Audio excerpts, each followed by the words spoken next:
আগের সপ্তাহে ঘুরতে যাওয়া, তারপর বাড়িতে এসে ভাইয়ের জন্মদিন পালন এসব করে বেশ আনন্দেই দিনগুলো কাটছিল। তবে এবার ফেরা যাক ডেইলি জীবন।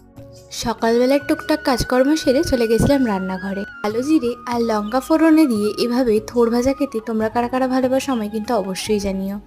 প্রথমেই সমস্ত রান্নার জোগাড়গুলো করে নিলে রান্নাটা দেখি তাড়াতাড়ি হয়ে যায়, তাই আগে দুজনে মিলেই কেটে কুটে সব গুছিয়ে নিই। আর তারপর টুকটুক করে দুপাশে দুটো বসিয়ে দিয়ে ঝটপট রান্নাটা করে ফেলি। এদিকে রান্না করতে করতে দেখি কি অন্ধকারটাই না করে আসছে। দু একদিন এত আনন্দ হুল্লোড়ের পাশাপাশি আমার ঘরটা একদম গুছিয়ে রাখা হচ্ছিল না। ওইদিকে রান্নাবান্না সেরে চলে এসলাম ঘর দৌড় গোছাতে। ঘর দৌড় পরিষ্কার করে স্নান সেরে আস্তে আস্তেই দেখি আমাদের ক্ষুদে নৃত্যশিল্পী চলে এসেছে। ওর সাথে বেশ কিছুটা সময় কাটানোর পর দেখি বাইরে শুরু হয়েছে মুষলধারে বৃষ্টি। জল জমা নিয়ে তো আর কিছু বলারই নেই, তবে সবাইকে একটা কথাই বলবো, সবাই সাবধানে থেকো, সুস্থ থেকো। আর এত কিছুর মধ্যেও যদি আমার ভিডিওটা ভালো লেগে থাকে চ্যানেলটা অবশ্যই সাবস্ক্রাইব করেছো।